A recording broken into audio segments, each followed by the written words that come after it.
the Radio Forest Podcast. Hey, Forest, it's Selena with the Alanis Morissette book. How are you today? I'm good. How are you? Good. You're an author, music journalist, talking about the Jagged Little Pill, 30 years of Alanis. Talk to me real quick about the setting at the time when this comes out. I mean, there are women, but I don't think albums that hit this fast, this big, this unexpected, right? It's other people in the game that we know, like your Madonnas and people like that. Yeah, absolutely. It was a really interesting time. So 95, we were coming off of the 80s polish with the hair metal scene and the pop stars like Madonna, Paula Abdul, and Janet Jackson. We also had a changing of the tide with Nevermind from Nirvana, released just a few years prior in 91.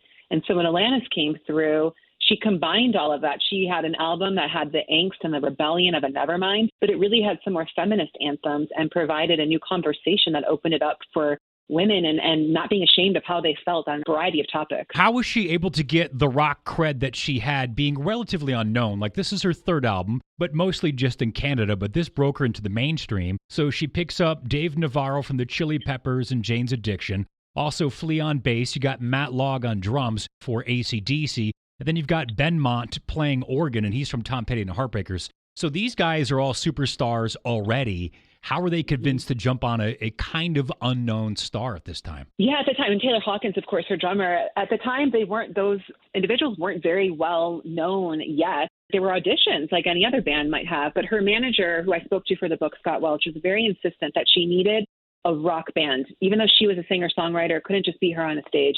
She had to bring that grit with the musicians that they put together on the tour and all the live performances she did. When Taylor Hawkins leaves Alanis for the Foo Fighters, this is after Jagged Little Pill, which your book is about, but do you have any insight on how she took that, or was it just time for Taylor to stop being with Alanis at that time anyway? It was interesting because what happened was Foo Fighters also released their debut in 1995, and they had another drummer at that point who was very short-lived. But Alanis could tell that there was a bromance growing between Dave Grohl and Taylor, and she even foresaw it that Taylor would leave her band for Foo Fighters. So, of course, the opportunity opened up and Taylor did leave. And I think there was a bit of sadness in the beginning, but they came around back to it. In 2019, Taylor inducted her into the Billboard Women in Music Hall of Fame. She also, of course, performed at his tribute concerts in 2023. So towards the end, they mended all the fences. Now, does your book cover the relationships of Alanis? Two big ones come to mind, of course, Dave Coulier, which I'm sure everybody's asking you about, but also she was with Ryan Reynolds for a very long time. Yeah, everyone forgets that, right? So, yes, I do talk about both those relationships. Of course, Dave Coulier, it's the big mystery, was you ought to know about him. She, to this day, has not fully divulged 100% who it was about, although she's acknowledged he's been the most vocal about it, of course. You know, and in time, she also came to realize that that song really wasn't just about one person. It was about a lot of relationships she had in her early years and just writing stream of consciousness on the page about what happened to her. So I don't even know anymore if it's about just one person. Ryan Reynolds, of course, came along later, and she had two albums where he became the basis of when they first got together and when they broke up, but certainly not as much coverage of that as Dave Coulier. Jagged Little Pill is a huge success, 33 million copies. It's the third best-selling album by a woman behind Whitney Houston and Shania Twain, so it's sold more than Selena, Madonna, or Mariah Carey. Was Alanis taken back by the success, and how did it change her life? Oh, she was. She actually had a quote where nobody had an idea that this album would blow up the way it did. And she had a quote where she would shave her head if it sold 100,000 copies. She never did that, of course. I don't think she was ever thinking it would get to that point. No one expected it. And it did. It took a toll on her. The promo cycle for this was grueling. She went on a nearly 2-year, nearly 300-date tour in 28 countries, barely got a break, to the point where she took a year off to even consider if she wanted to be in music anymore. And, of course, went to India, which then got us songs like Thank You and the rest of her career. Yeah, I was wondering why she would continue after an album that big. Obviously, she's an artist, so some part of her has to do this, and maybe she doesn't even know why. She's like, it's just what I do. I write songs, and I like to perform. But after an album gets that big, I mean, you've got the money and fame. You could just tour off of those songs. But then she kind of takes some time off, then kind of zags the opposite way and doesn't do another Jagged Little Pill. And I feel like that's definitely on purpose to not be pigeonholed or maybe repeat some of the trappings of the success. Would you agree? I would agree. I think it's also the stakes are so high. And I think that trip to India changed everything. I mean, it's a whole different world there. And she was working in Mother Teresa's orphanage. And I think she gained this new sense of appreciation and gratitude. And at that point, she wanted to continue. So her music thereafter, just the tone changed. She was still expressive, but the tone was less angsty, and she just was able to fuel that emotion in a different way. So it's been a while. So tell me about this trip to India then. So is Jagged Little Pill so big she needs to escape? Does she go do volunteer work and that inspires the next hit single and album? Or what's happening post Jagged Little Pill for Alanis? What's going on? Yeah, so her family could sense that she really was struggling. And her brother, actually, who today is a yoga teacher, he went to India when he was trying to cope with the fact that his twin sister was gaining all this fame. He had a life-changing journey to India. He recommended it to Alanis. And so she went with some girlfriends, her mother, and she involved herself in everything but pop culture. She was hiking, she was doing yoga, and she was volunteering in Mother Teresa's orphanage. And it just changed her whole perspective of removing herself from the chaos and the stress and just having a moment to process and then come back to a fresh, clean slate. So what does she do with the success when it comes to money? Is she buying houses? Is she buying cars? She does have houses. She was in California in the Los Angeles area, but she eventually moved up to Northern California where she is now. There was no real excess that I could find about it. She wasn't one of these people, I think, who was like flaunting anything. That's just the charm of Alanis. She's real as they come. One of the stories in the book is actually from her Jagged Little Pill era manager. When she won the Grammys for that album, the record label asked, what should we buy her as a gift? Because normally they buy extravagant cars and stuff for the musicians who made them all this money. And he told them, I want you to buy her a tuned Steinway piano, deliver it to her house. They did that, and she shortly thereafter wrote the song Uninvited. That became her next big hit for her. Oh, wow, that's cool. Yeah. So Jagged Little Pill, why write a book about the album and not Alanis herself? What did this album mean to you, or where were you when this impacted you in whatever way inspired you to eventually write this book? So this album, I think, is going to be considered a classic, even as time goes on. We're still talking about it 30 years later. It's still relevant as ever, and I don't think that feeling is going to go away. For me, it hit me at a very impressionable time. I first heard it when I was 13, when the album came out. An uncle of mine actually introduced me to it, and I didn't understand it when I first heard it, but he told me, play it again when you get older. It's going to mean something to you. And I sure did. And it became just an album that became a soundtrack of my life. Every stage I was in, this album, the songs resonated differently with me. And that's just how universal it really is. So we said it was going to mean something to you. What do you feel like it meant to you? Was it the album, or was each song kind of different? Because she does go different ways with the songs off of Jagged Little Pill. There's angst, there's love, there's hope. Yeah, there's so many themes. And I think what it is, we never had an artist like this who brought so many different emotions and conversations about what it was to be a young person and a woman trying to grow up, coming of age kind of story. And so I think no matter what you were kind of going through, you found something in at least one of the songs, if not more.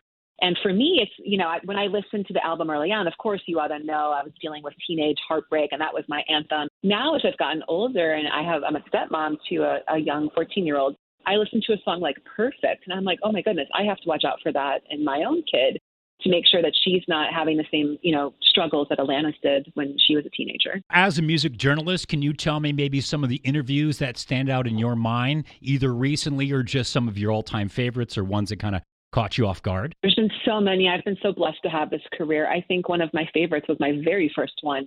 In 2007, I wrote a very early piece on Adele before anybody knew who she was.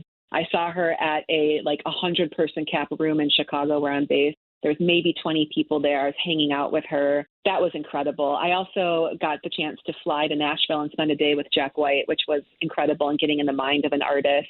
There's just been so many over the years, and hopefully one day I can have a book putting them all together too. Now, I've never seen Jack White live, so a two-pronged question here. What's he like one-on-one, or at least on a personal level? And also, what's a live show like? I've seen videos, but I've never been. He is a musician's musician. He is so serious about his craft. And, it's hard to even get him to kind of open up and laugh a bit because he's just so focused on wanting to talk about music and his motives behind it. And it was just a gripping conversation about someone so passionate about their craft. And live, it's the same exact thing. The way he's able to just communicate with his guitar and the way that people are held in a trance when he plays. I've never really seen something like that. People aren't distracted when watching him.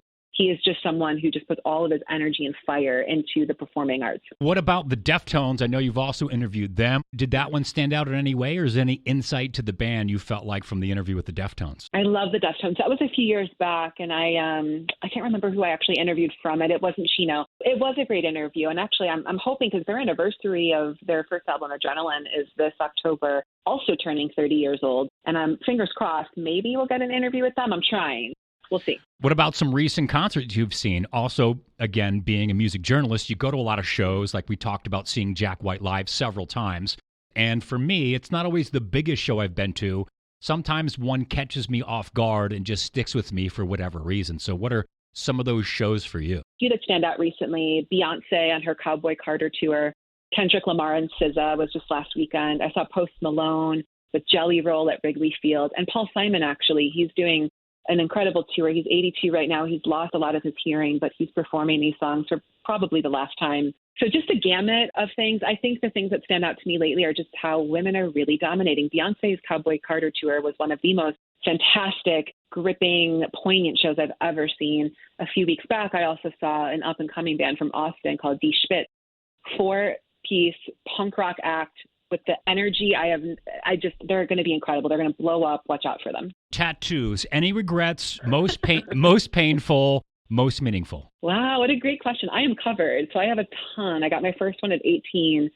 I think, honestly, the most meaningful is my grandfather is one of my most favorite people in the world. He passed away about 10, 15 years ago. And I called him Opa. I'm German, so that was what we called him. And I just have Opa on my arm. It's the simplest one I have, but it's the most meaningful to me. Most painful? Most painful was my leg. When I got a really beautiful piece that it was like a jewelry inspired piece that covers my kneecap and goes down my shin. And when they did the white highlights on my kneecap, oh my goodness, I wanted to scream. Any regrets? Have you gotten any covered up? Would you get any covered up, or do you want to get any of them like kind of touched up and like, yeah, maybe I could do that a little bit better, or do you leave them as they are? No regrets. I love every single piece I have, and I've never really had to touch them up. I made a decision when I started getting inked that I didn't really want color. I liked grayscale a lot more, and I think that has made these kind of stand the test of time. Also, in Chicago, we have incredible tattoo artists, so I got some of the best here. Here's my problem is I find a tattoo artist I like, and then I want to keep going to them, but I'm like, oh, now I'm like just stuck with one styling guy. So do you mix it up, or do you have a go-to tattoo artist? I have mixed it up. The woman who did my leg, she's actually blowing up right now. She was in Chicago. Her name's Amber Strange, but she just moved out to Colorado to work with Ryan Ashley Malarkey. So I would love to get another piece from her, but I know she's probably very much in demand at this point. Alanis Morissette, she's only 21 years old when this album comes out.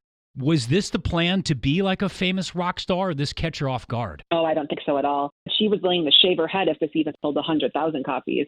I think for her whole goal is she wanted to make an album that was what she really wanted to say, because in Canada, she was a teen pop star, and that wasn't really her thing. When you're younger, maybe it was what she was into. She wanted to make an album that fully expressed the gamut of her feelings, and I think it was more for her than anything. But then, of course, it became this album that just affected millions. Well, it's author, music journalist Selena Fragassi. Alanis, 30 years of Jagged Little Pill. Thank you so much for the chat today. Thank you. This was such a great chat. I appreciate it.